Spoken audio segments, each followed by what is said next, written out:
I'm Brian. And I'm Reggie. And this is R&B Talks. Hello. Hello. Welcome back. Welcome forward. Welcome from all sides. That was a very chewy cookie. It was. But I use them as a, if I'm in a crunch, I don't eat them all the time, but if I'm in like a post-gym crunch where I can't get to anything, because if I don't eat for a long time after the gym, my blood sugar will drop. It will bottom out. So a lot of times I use it as like I'm not going to be able to get home for an hour or two, so I need to get something in me so my blood sugar doesn't plummet. That's what I use the Quest bars for. Yeah. I buy those. I mean, I buy them from the Amazon. I'll probably get a box a week. Yeah. Dude, I love all the names on, it's all like it's Quest bars, Alpha Lion, Kraken. Wow. Like, dude, can you just call it, why can't we just call it a protein bar? Wow. Why can't we just call it some pre-workout? We can't just call it Kraken. I know. Like, well, here we are post leg day workout. Yeah. Here we are. Yes. Hope everyone had a great Christmas. Merry New Year. We didn't do an episode during Christmas because, frankly, it just wasn't going to happen. Well, we had family. Busy. You know, family and things. So, apologies. I'm not sorry. Well, no. Okay, so, Brian, how was your Christmas? Honestly, it was pretty good. Like, it was very peaceful, very calm. Like, it wasn't, I had, got a lot of rest, didn't feel overwhelmed, had 5 days off, right? Like, just kind of time to chill, it was good. It's good to see some family that don't get to see very often. My wife's sister came in and hung out, and her husband, and it was pretty good. How about yourself? Yeah, I mean, dude, it was good. Except like Christmas Day was like, holy cow, I was so tired. I think I went to bed at like 2 a.m. or something on Christmas Eve night. Dude, you're kind of a night owl. Oh, dude, I am, but like, I've really been putting a lot of effort into my side hustle. Yeah. That's just going to take a while to have any fruit. So it's like, if I don't bust my balls now, it's just pointless to even try. So anyway, I won't get into what it is, but that's later. The point is though, is like the girls though were super excited and they were like up at 6. Yikes. So it's like, I got maybe 3.5, 4 hours of sleep. Yeah. So we have to go over to my, in-laws, right? So we got up early with the girls. They opened up their stuff for us and we went over to the in-laws. I had made this pulled pork breakfast casserole. Oh, well, that sounds amazing. Yeah. So what I did was I smoked my pork butt like I normally do a couple days before Christmas, and then it rested overnight in the warming oven. Then the next day, you take some of the juices and all that stuff, and you mix in. So I mixed in some sausage seasoning, and then let that sit and cool with the pork. Marinate. And then it heated up with the breakfast casserole in the Christmas morning. Dude, it was so good, man. It was really good. Anyway, that was my big contribution to like Christmas, because we always have like brunch at Christmas. It really is breakfast. Like it's the 10 o'clock, which is like brunch time, but it's breakfast. Anyway. We do the same thing at my wife's parents' house. But we all pitch in for like a brunch kind of thing. So, but I was so tired though, dude. I was like sitting over at my in-laws and I was like, I couldn't. So I had to come home and take a nap and then go back over later. I had to, man. I was done, but it was good. Everybody had a good time. My kids, I had to get them up. Well, yeah, but your kids are way older, bro. I mean, they're at which that age was now. nice. They don't care. They were excited, right? But they were also exhausted. And we do our Christmas with my boys on Christmas Eve, because we know we got to travel on Christmas Day, so we don't really even try to push all that into that day. Yeah, I mean, it gets crazy. So. But yeah, I mean, I don't know. I still got one more Christmas left, and that's with my brothers. We're going to meet this weekend, so I still got one to go. Yeah, nice. Yeah. So look, I don't know how long. Look, we're shooting for some time here to spend on some interesting topics just lately that we've seen come up, and really it's kind of more of an open conversation this time, just because of the holidays and everything else. It's kind of So one of the things that I just think has been continuous since pretty much starting of last year. Mm-hmm. Has been, and we're talking 2025 now, is the continual, we find corruption, we do this and we do this, and then we do nothing about it. And the recent Minnesota scandal crap with the Somali stuff is $9 billion. Is just another illumination of that, right? Here's the thing. Here's really what's wrong with our country. And you and I talked about this earlier. I've been in a very contemplative mindset as of late. Like, I've been really trying to kind of gain some clarity. We live in a time where outlaws are a real thing. They just don't look like they did back in the Old West. The entire Democratic Party, from top to bottom, are outlaws. That's a stretch. We pass bills which take taxpayer money. We earmark that money for programs that wind up being fraudulent. Then we raise taxes so that we can have more fraudulent money to give to more fraudulent programs. And then when people like you and I stand up and go, no, we don't want this, then we become racists. Or bigots or whatever. Bigots, or I have been personally called undercover skinhead. Somebody called me because I don't believe in fraud. I'm a racist undercover skinhead, which I'll never figure out. I've been called an old money racist. I don't have new money. What are we talking about? Old money? I don't even know what that means. Like that sounds just ridiculous. And then you have our Republican Party, which I am a conservative. I'm probably leaning more towards libertarian, but I'm still a registered Republican, who wants to call out a bunch of fraud. They're like the corrupt sheriff in the Old West.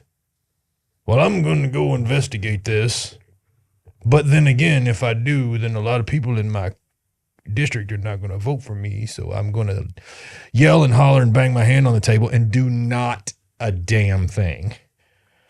So we literally live in a time of legal outlaws. Like this is all legal not because it's legal, but because they get away with it. Yeah. Legality in the definitive term has been thrown out a long time ago, right? Legalism has been thrown out a long time ago. I mean, we live in a time of legal outlaws. It's here. It is January 2nd, and we have the same old story, same old things, same thing. It's just like it's so much on repeat.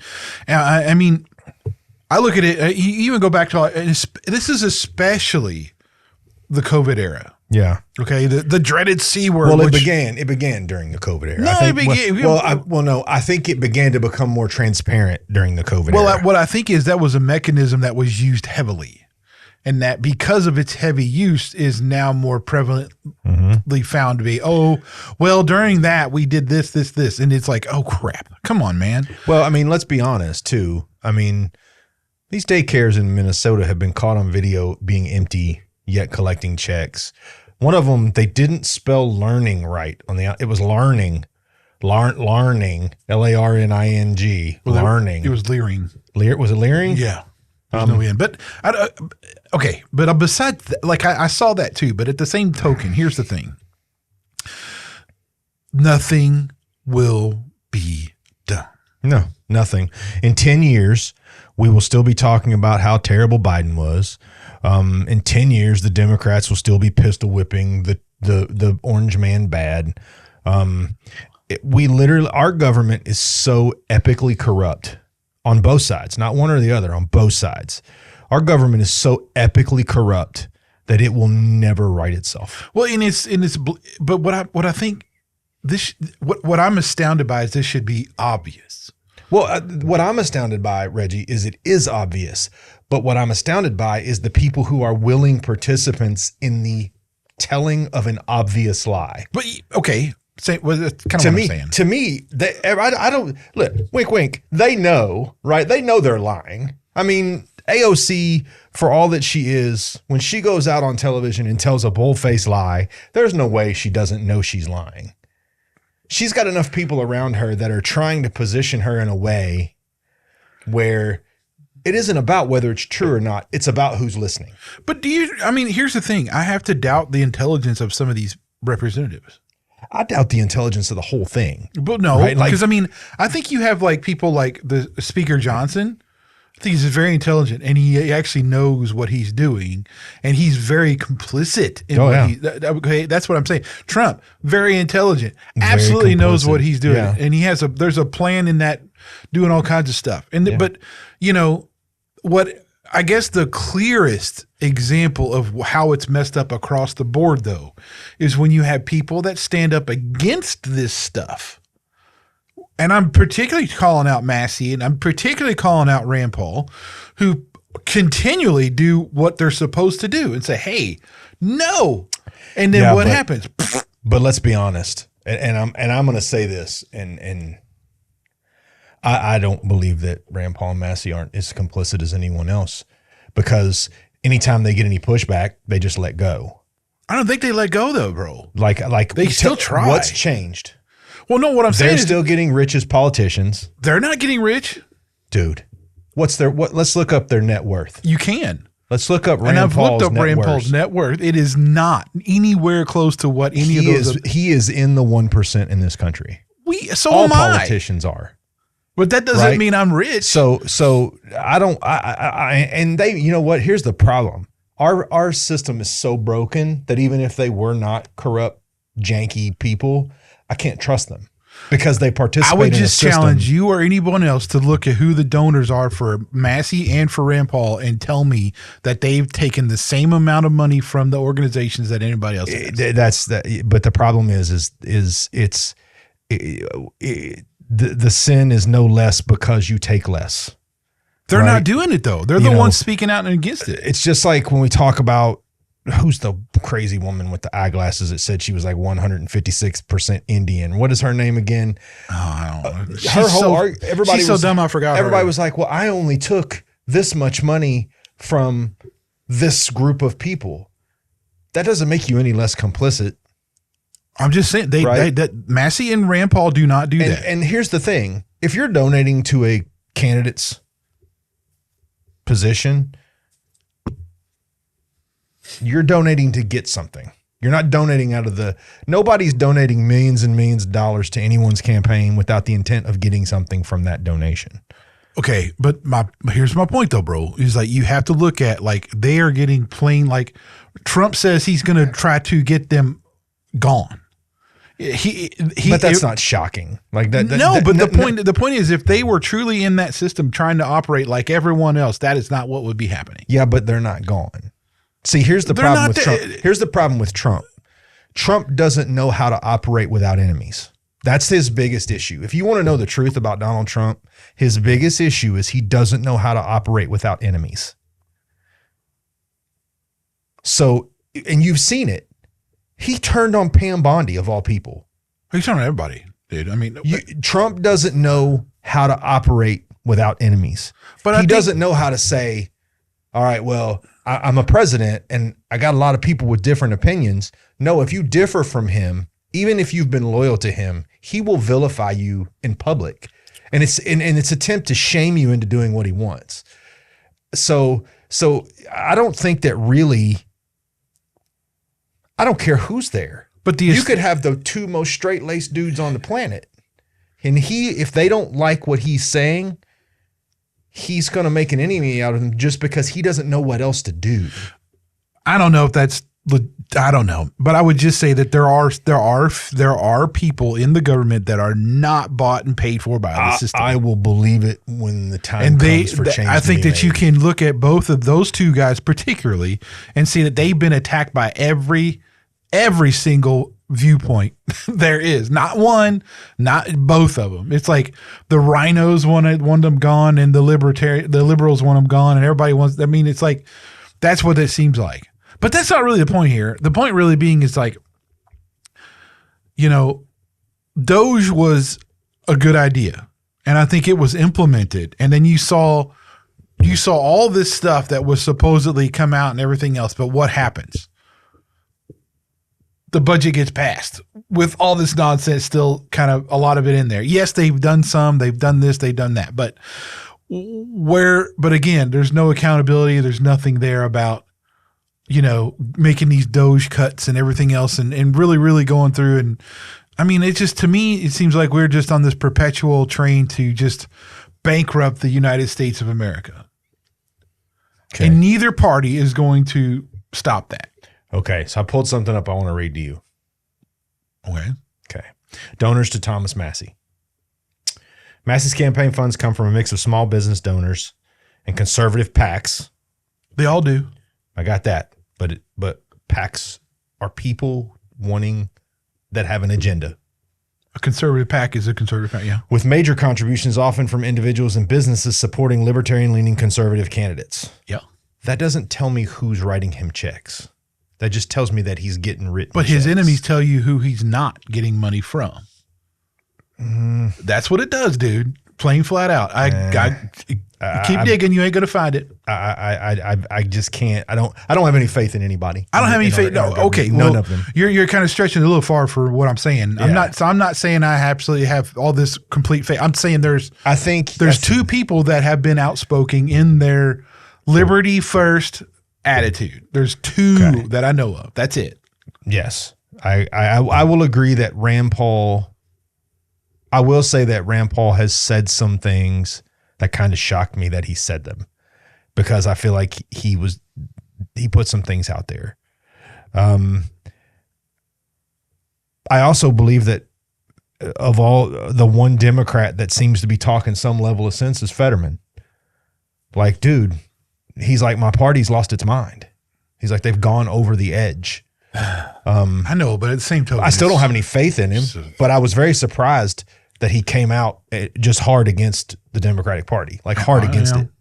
I mean, I don't necessarily disagree with everything that every politician says. Our Christmas tree is okay. It's okay. It's not Christmas anymore.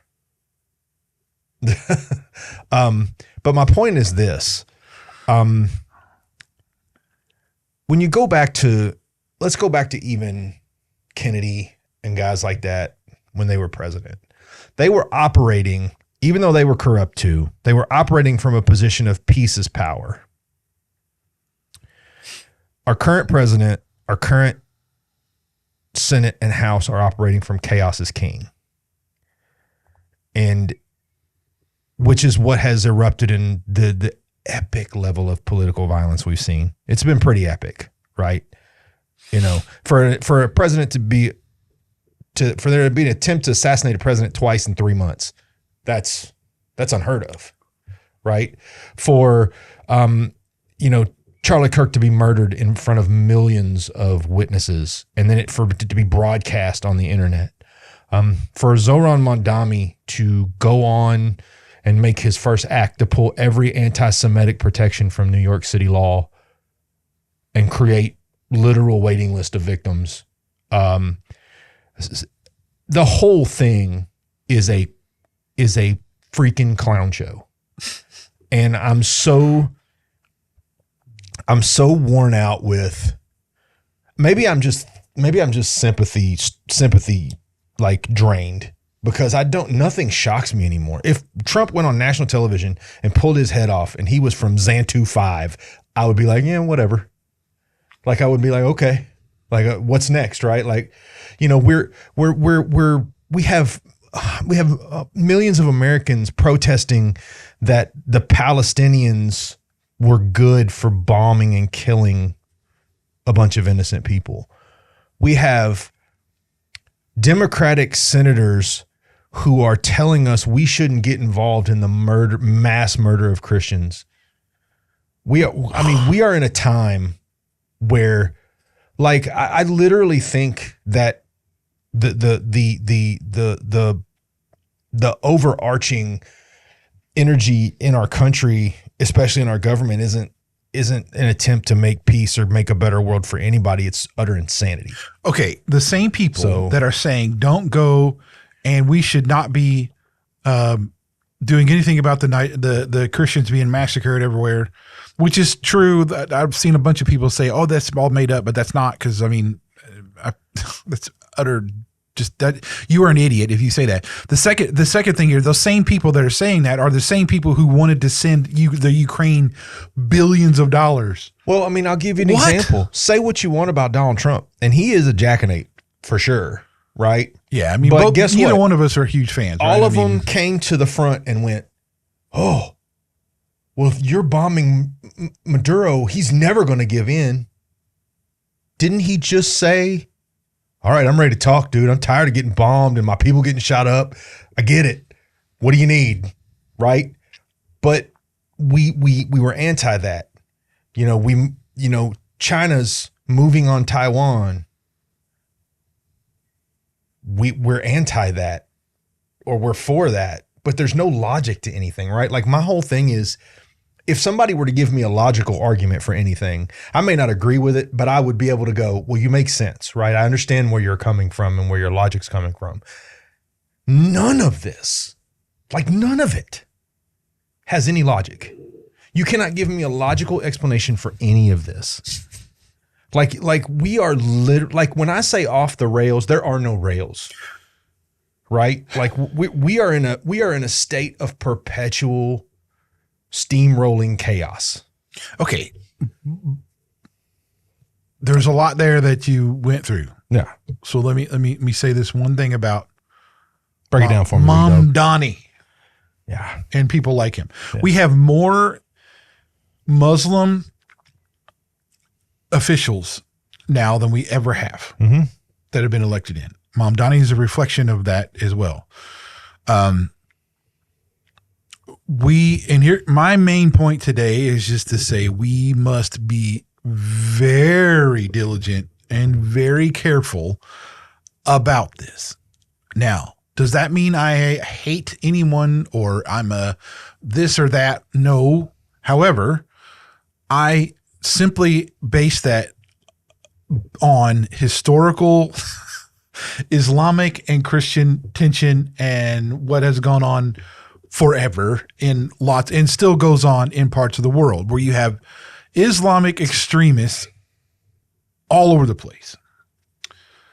And that has not changed. That, matter of fact, and there was a white liberal moron, free Palestine person who didn't wear her burqa over in the Middle East and ended up getting pulled in and punished because of not wearing her burqa, and is now a sex slave, by the way. Now, I'll say this.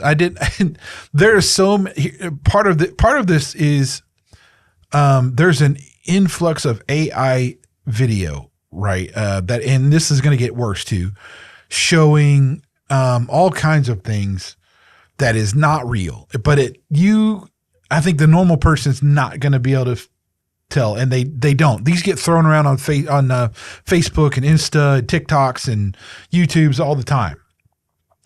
And particularly where they show like ICE try to depict ICE doing something, or they depict churches or something. I mean, like, it's crazy how much AI video is out there right now that is not real, and it looks real. So it's hard for anyone nowadays to sit there and watch something and go, "Oh yeah, that's legit truth." But what I will tell you is you should very much look at how Islam came to be and how Christianity came to be, and then compare those two with the spread of and how they spread between the two. One spread by a warlord, and not that it was the only way, but that was the main way Muhammad spread Islam, was through warfare.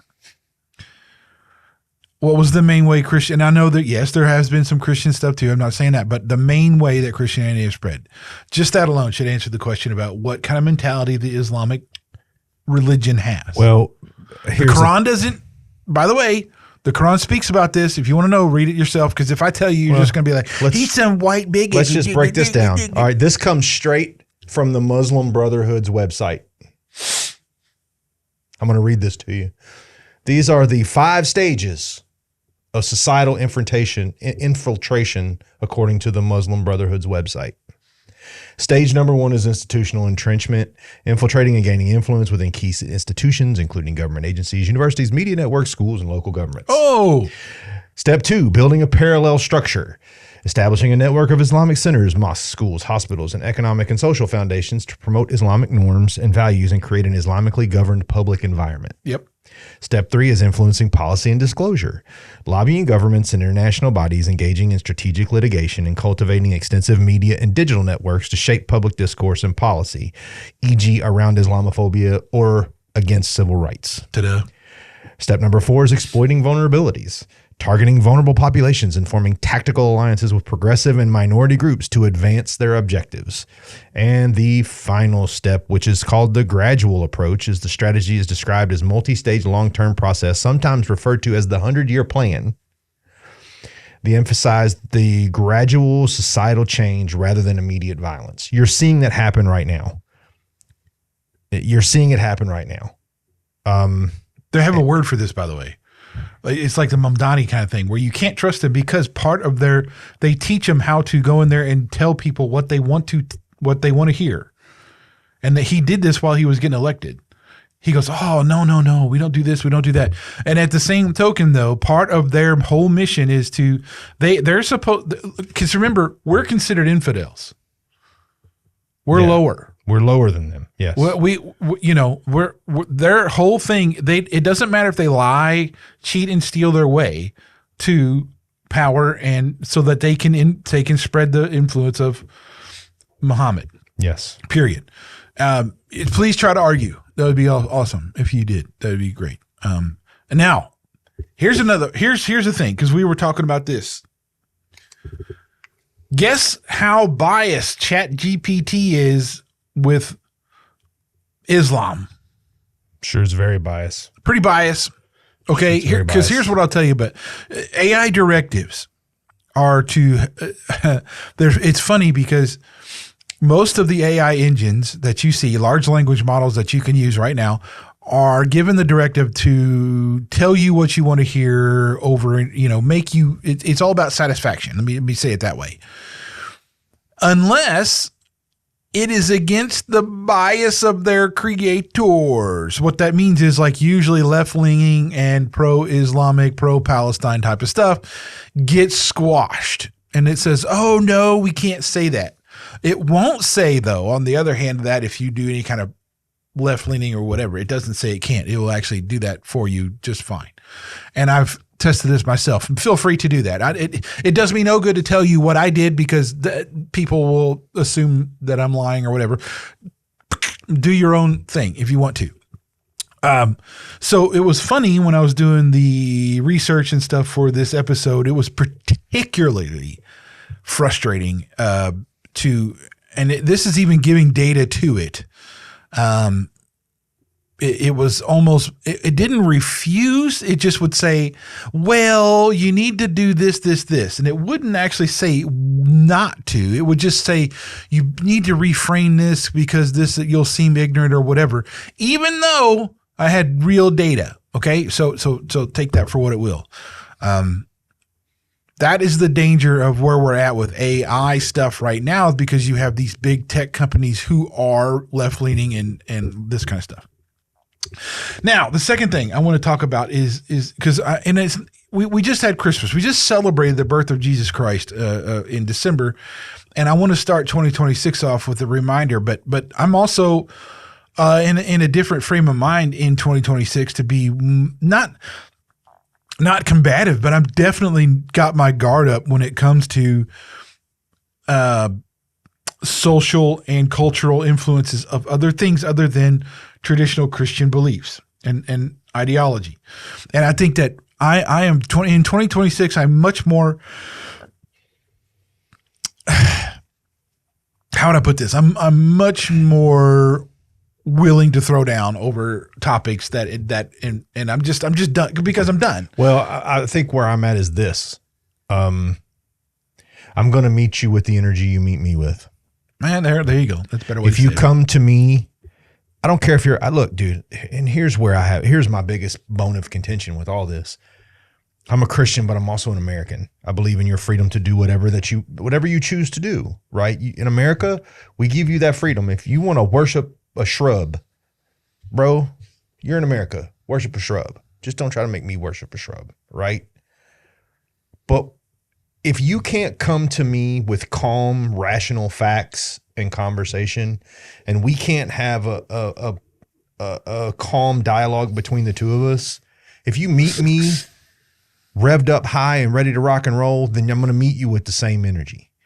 If you meet me with rationality and the ability to communicate well and facts to back up your claims, dude, we're going to have a great conversation. And even if we disagree, we're going to shake hands and walk away and be okay. But I'm so tired of the noise for no reason. Does that make sense? It's noise for no reason. I don't know you. I don't know you who are approaching me. I don't have any reason to hate you. But if you come at me like a spider monkey, I'm going to meet you with gorilla. Like I'm not doing this anymore. Like I'm not doing this lay low business anymore. Like I appreciate and I am willing to have an open dialogue with anybody as long as it remains calm. The moment you start getting high revved, I'm going to rev right up with you. I'm not. I'm here's because I'll tell you this. I've gone so far past that I don't care what you think. If you get revved up about it, then I just consider you to be a moron. I don't know. And I'm just going to shut you off. Honestly, bye. I say in the younger generation, I don't necessarily consider them morons. I consider them brainwashed. Well, okay, but if you're brainwashed, there's still hope to bring you back. I guess so. But I'm saying I'm past the point where I'm going to be good at that now. Okay, like after Charlie Kirk was murdered, I am so done. And let's be clear, he was murdered. He wasn't accidentally shot, as one of our lovely Democratic representatives said, the terrible accident that happened to Charlie Kirk. No, he was murdered in cold blood. No, yeah. I just wanted to get that out there. I'm worn out with that too. They keep calling it the Charlie Kirk accident. It's not an accident that guy climbed up on top of a building and shot him. That's not an accident. He didn't fall down, the gun didn't tip over, and all of a sudden, Inspector Gadget level chain of events happened. This man took his life on purpose. It was planned. It was planned. It was deliberately plotted. planned. Yeah. So, another thing though, I gotta get this in there real quick. I am really shocked about some of the people that I thought were staunch conservatives who have turned out to be utter whack jobs. Okay. And I will say that the whole Candace Owens thing. Yeah, dude, what's going on there? What is that about? Like, that is complete insanity. Even if everything that you claimed were true, Kuth alone should have kept your mouth shut at least for a year after this woman is mourning the death of her husband. But Erica Kirk though, okay, why would you assume she would come out and constantly be like just a wreck? Because she's an adult, obviously a very strong person. Yeah, Christian woman. But my thing with that has always been like, we know Charlie Kirk was intelligent. Yeah, that's obvious, highly intelligent. And we're going to somehow say that his judgment about his wife and mother of his kids was his flat spot. Was like this blind spot he had, and that he chose this woman and he didn't see that she was this wacko, like crazy person who was out for power and all this stuff. No, that disrespects Charlie. Yeah, that disrespects the entirety of the situation that went on. Like, dude, no, I know that Charlie, from what I didn't know Charlie Kirk. I'm not going to say that right now. I love to watch him though. I thought he was very cool at what he did. I appreciated what he did. And I'm just saying that man, from what you can tell and from what everybody says that actually knew him, was a very smart, biblically grounded man. Yeah. And he would not have had there's no way. So no. I just think it's appalling. I think it's stupid. I think it's sensationalism. And I don't really care. It just makes everything so stupid. Like, it's already dumb as it is. And then you just throw in all this. It's like it turns the circus into a freaking monkeys and footballs. Well, it's dumb. And let's go to another thing. And I thought this guy would go away after the election was over. Tim friggin' Walz. Oh, gosh. Dude, look, if you consider Tim Walz a man's man, you need to check your definition of a man. Here's the problem. Dude, you're caught red-handed. Everybody knows you allowed $9 billion worth of fraud. We all know you're never going to see a day in a prison cell, which you deserve, by the way. You deserve to go to prison for allowing that to happen as a representative of the people. And then for you to come out and try to deflect it and make excuses and say that Trump's picking on you. No, you allowed $9 billion worth of fraud to occur inside your state, and you either turned a blind eye to it or you're just not smart enough to know what was going on. Either way, that says a lot. But what's worse is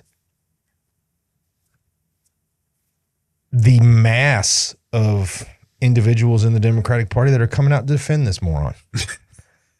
Like, dude, I get it, right? You were in over your head. You had some bad advice. You were promised some things by some powerful people, and it all kind of flipped on you.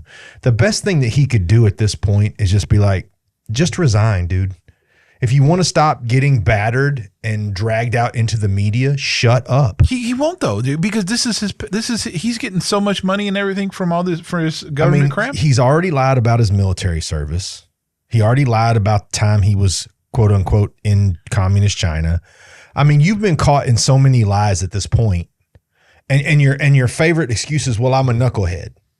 That says all I need to hear. If you're a knucklehead, you don't need to be running a state. If you're a knucklehead, you don't need to be deciding the fate of the millions of people that live under your purview. If you're a knucklehead, you need to go be a knucklehead. But you don't need to be leading people.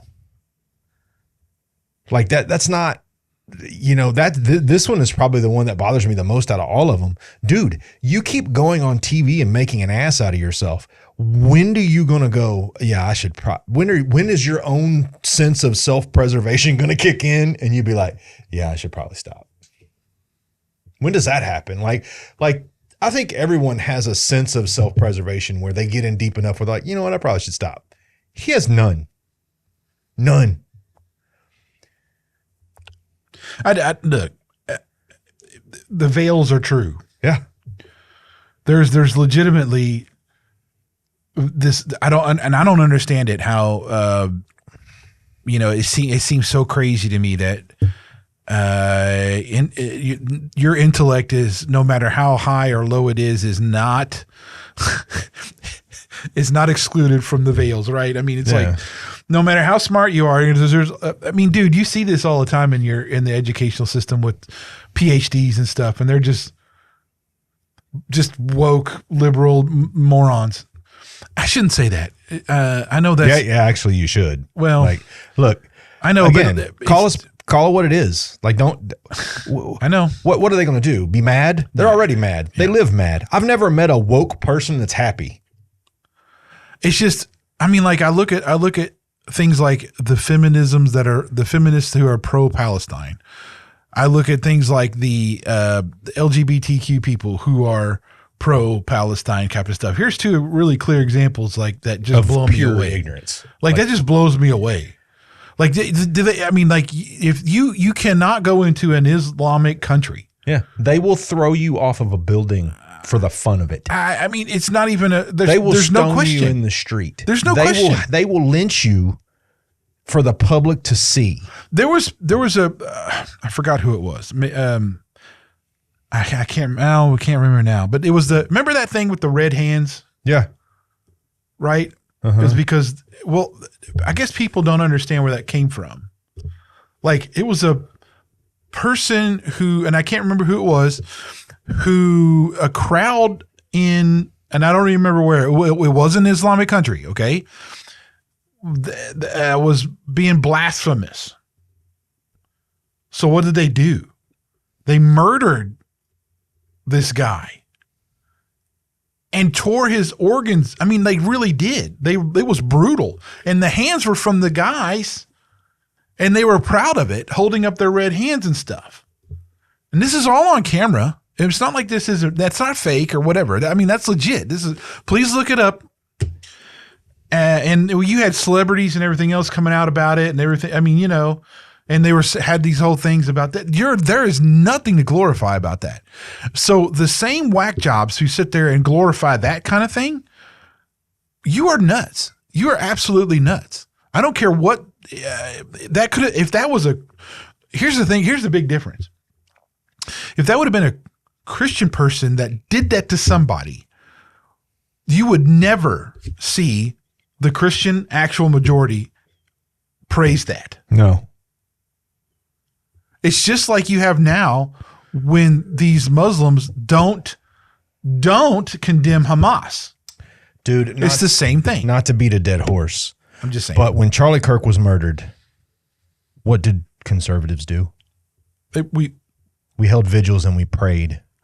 We offered solace to the upset. We went out and said, hey, let's get together and mourn together and peacefully handle this. What did the left do? They took a man who was murdered in a family that was stripped of a father and a husband and most viciously attacked this man. Not only that they wrote games inside of like Roblox and Minecraft to imitate it. Yeah. It's you nuts. Let me be clear. And I won't treat you or be mean to you, but if you are a leftist, I find you to be repugnant. Abhorrent.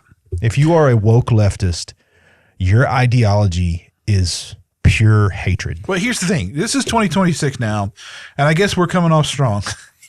First 2026 episode, and you're getting both barrels today. Yeah, dude, I'm just because we're just done. It's so frustrating, man. It's so frustrating. Look, you know. I mean, look around you, and I say this to make this point. All I hear from anybody on the left is tolerant. You should be tolerant. You should take your own advice, you ignorant jackass. You should be as tolerant as any of us. If you're going to tell me to be tolerant, like I don't tell my kids, don't do drugs and then smoke a bunch of crack in front of them because I'm not stupid. If you're going to tell me to be tolerant, but you're not going to show me tolerance, shut your hole and go somewhere else because you're not doing the situation, yourself, or any other human on the planet any good. And I'm sorry. I know this is harsh, but I'm just worn out with it. Like I'm literally exhausted with it. Like it's like you are the worst example of tolerance that has ever existed on the planet. I know warlords. I would dare gamble that Genghis Khan was probably more tolerant than a current woke leftist. Well, I don't know if I go that far. That dude was pretty brutal, but well, I'm sorry, but if you're going to put yourself out there and act the way you're going to act, I'm going to put you in the category you belong in. Well, anyway, look, the point being, look, it's 2026. We are gloves are off, as you could probably already tell. We're just not into being and again, kowtowing to it. Let me remind you, I'm done. Neither Reggie and I are big Trump fans. No, I find him. I mean, I get a lot of what he's doing. I mean, if I had a group of people attempt to ruin me and have me imprisoned and take away my fortune, all because they didn't like me, I'd be a little salty, right? But he's also rude and abrasive when it's not necessary and utterly infectiously ridiculous about some of the things he says, even his vocabulary. The word bigly is not a word. Like that rakes me even more. You're the president of the United States and we're going to win bigly. What is bigly? Like what, can you define that for me? It's not just that, dude. I would say too, it's like, it's just because I just look at who he was, I mean, not that he's any worse really than anybody else, but like, I mean, he's just a class on its own. But here's the truth of it, Reggie. Here's the truth of it. In 3 years, he will be gone and have nothing to do with government. Yes. He will go back to doing The Apprentice, and he'll go back to having cocktail parties, and he'll go back to being very wealthy. What shocks me is how much time the Democratic Party in the last 12 years, because by the time it's over, it'll be 12 years, you will have wasted every single opportunity to make this country better because you're busy trying to crucify a man who doesn't care whether you try to crucify him or not. That's the point. Because they don't want to do anything. Yeah, he doesn't care. Like all of your jabs, Maxine Waters, all the "we don't like you, Mr. Trump," AOC, Bernie. Don't get me off on Bernie Sanders. Dude, that dude there's something so wrong with him. There's something so levelly, epically wrong with Bernie Sanders. I can't even begin to. Who are you to tell me, Mr. Millionaire, how to spend my money? You are one of the oligarchy, you dingbat. Why would I listen to you? But you're burning all your energy hating a man that doesn't care if you hate him. He doesn't care. He does not lose a wink of sleep, rest, nor joy because anybody on the left or Democrat or Republican, for that matter, hates him. He doesn't care. So what would you rather spend your time doing? Continually spitting venom at a guy who it's never really going to affect? Or actually doing something for the American people? But they don't want to do anything for the American people. That's my point. It's all a giant circus act. Yeah, the more time they can spend circling around and just doing nothing is better because they're the day that Bill Maher became the voice of reason on the left is the day I think the world is working backwards. Well, I mean, yeah. I mean, you know, what's funny is when Christopher Hitchens came out and was like, and pretty much like challenged everybody, no, our Western civilization owes a lot to Christianity and what they did because they established all these things that weren't around before. You know, he said that. He's one of the biggest atheist people ever that, you know, he wrote books about it. Mm-hmm. He's terribly wrong. And but that's beside the point. Anyway, look, so what are we going to do in 2026 here, Brian? What do you think for R&B Talks, man? I mean, we've done a lot of episodes. This is the 117th episode. Well, you know, Reggie, I don't think you and I ever went out and did this with the intention of becoming famous. No. I think you and I went out with the intention of giving a voice to people who didn't have one in our current society. I would really like to see us focus on, you know, a combination of three things. Number one, I'd like to focus on a little bit of outreach, you know, in community outreach. I'd like for us to do some deeper topics. I think I would love to really get into, you know, some biographical stuff. I'd really like to get into MacArthur and Vadi and talk about who they were and how they portrayed Christianity, I think. And I also would like to do some episodes. I'd like to see us do some episodes on books of the Bible that are not really talked about that much. That are kind of, and I call this, and I don't mean this in an insulting way. I get why ministers at times avoid certain books, but cover parts of the Bible that aren't what I like to call the Matthew, Mark, Luke, John canon, right? Like we know we've gone through Genesis, we've gone through Matthew, Mark, Luke, John.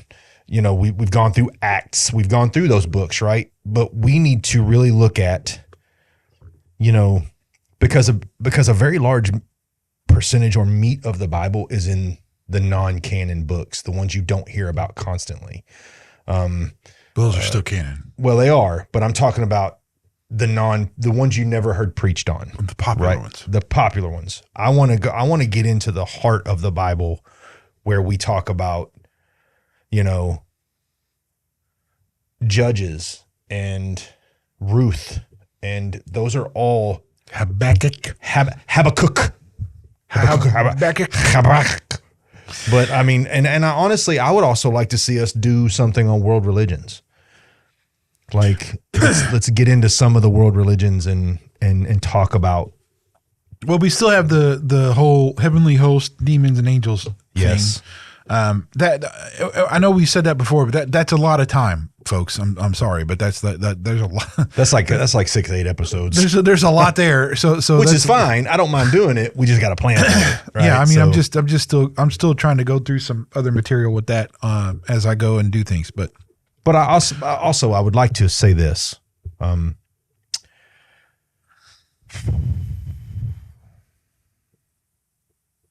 As a man of faith, I am called to love my enemy as I've loved my friend, as I love my family. I'm harsh. Don't get me wrong. A lot of the things that have happened in the last couple of years have made me harsh.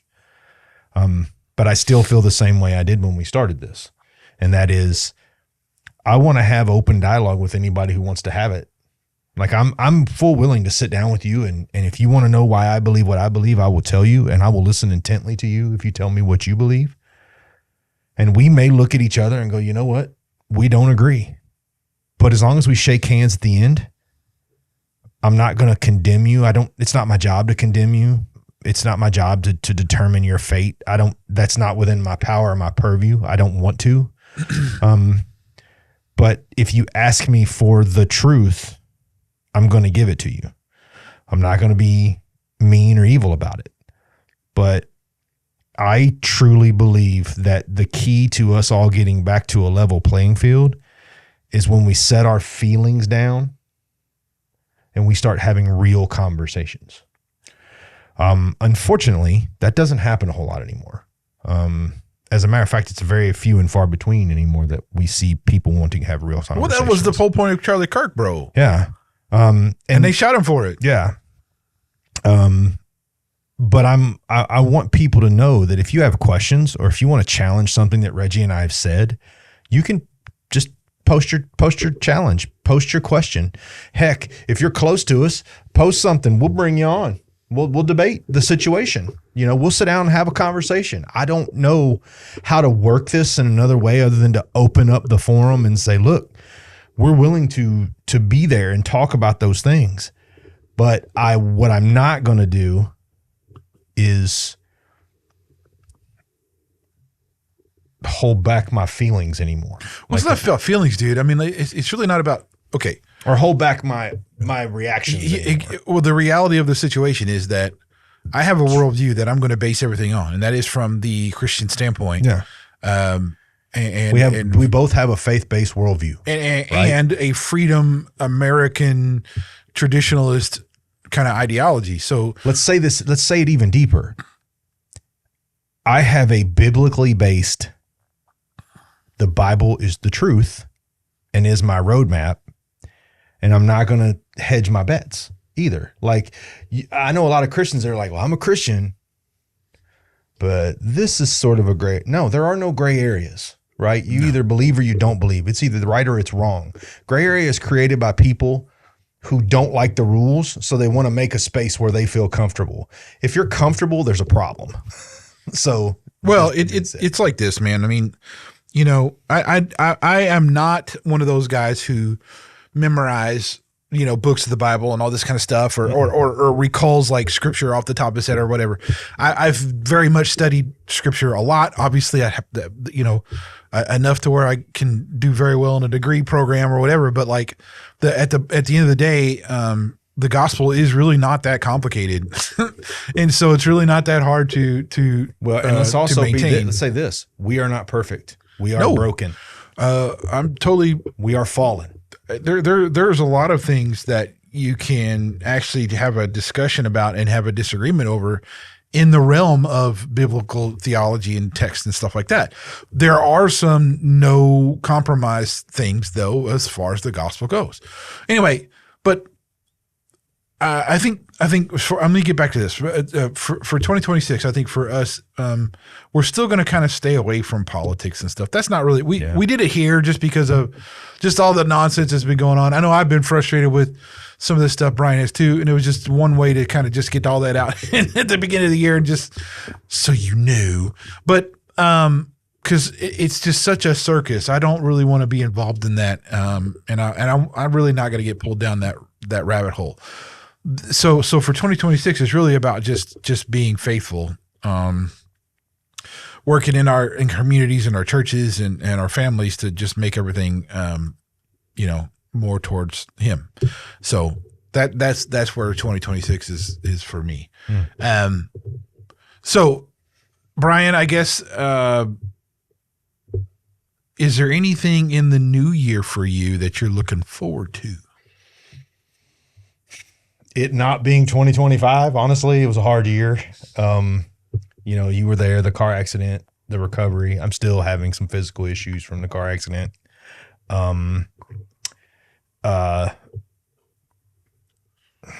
What doesn't kill you makes you stronger, That's true. bruh. That's true. Really, honestly, as you and I have talked about, it's been I'm looking at our world right now and I'm having a hard time understanding where my role will be in that in the future. And I'm hoping that through some study and contemplative, issuing and digging through some things that maybe I'll have a better overall view of where I'm at the end of 2026. But honestly, more than that, I want to be a better person financially. I want to be a better person spiritually. I want to be a better person as a father, as a husband. But those are things that I strive for all the time. Like those are not things that I ever am not trying to do. But one thing, and this is not super personal, but this is a personal thing. I've struggled with anxiety most of my life. You got a good taste of that for a while. And it's something that, I want to learn more about why it is and why I deal with it. And I want to learn to better deal with it. It doesn't shut me down, but it causes struggles at times. And, I've just got to learn to manage it better. And hopefully in 2026, I will learn that as well. So Dude, what about yourself, Reggie? What are you trying to figure out? Man, I gotta maintain the focus on my fitness stuff. That has dramatically changed kind of my day-to-day routines and kind of what I'm doing and everything else. So that's and it has to still be a priority this year. Just because I think if I don't do that, it's going to start to slide. Well, I got to say something, and I'm going to say this to you, Reggie. Dude, I'm very proud of what you've done this year. You've really set the bar this year. It was, I'll admit at first I was like, how far is this going to go? Not because I didn't believe you were going to do it, but I was like, man, I've taken this journey and it gets hard at times. It's very difficult. I'm still in this journey, but man, you have really taken the bull by the horns. You've really been like, yeah, we're going to get this done. Well, I set off on this in 2024, June of 2024. You know what? I'm going to get up every day and every day I'm going to go out and split some firewood with an axe. Yeah. I started off with something that I just wanted to do. Yeah. That was physical. Yeah.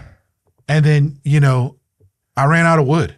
I did, it was like, that was like, crap, what am I going to do now? I like that. I ran out of wood. I did.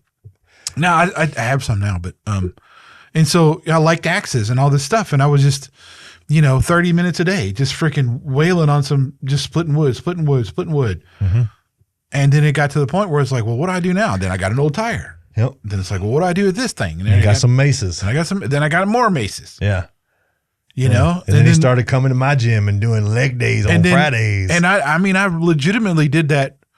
It started off 5 days a week. I went out with the tire and the mace. And that was like, and honestly, that was fine because I was still not able to do a lot of it. So there was a lot of resting. And then it got up to where I was doing full blown, circuit type of stuff and everything else. And then it was too much to do that. And I was having all kinds of trouble sleeping and everything because my adrenal system and everything was on overload. Well, yeah, you hadn't tamed your nervous system yet. So. Yeah. And then all the anxiety and the Monjaro stuff. And then that really changed everything, for a while. And then finally, when I got back to it, then it's like, the only reason why I'm in the gym though is because it just got cold.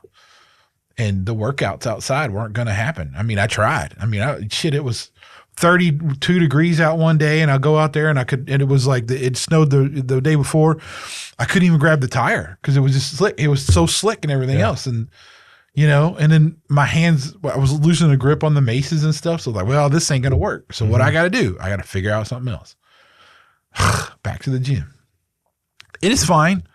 I don't know if I'll do that during the summer though. I mean, I don't think you will. I think you'll go back to your which is fine. I think let's be honest, man. I think it's different for the two of us. Like for you, I think this is about health. For me, it was about health in the beginning, but now it's about being strong and capable in my later years. My wife and I had a moment today where we were sitting in the parking lot at Kroger's and we were watching just these feeble, broken people one guy dropped a bag and literally it was all he could do to crouch down far enough just to get the edge of the bag and pick it up. Another guy who was so hunched over from bad posture that he literally, to walk without falling over, he had to lean on something to walk. For me, it's about taking care of the temple God gave me. God, if I'm broken, how can I be a pillar and show grace to others if I'm broken and can't move and can't function? And don't get me wrong, it's hard. It's very hard. There are days where I have absolutely, and let me reiterate something I've said before. Motivation is a lie. Anybody who thinks that they're going to wake up every day motivated, it's just a lie. It doesn't work that way. It's called consistency. Yeah. It's doing it when you don't want to do it. When you want to do it, it's easy. Yeah, I want to go to the gym. Woo! But those days where you're like, I don't want to do anything. That's the days that you have to show strength.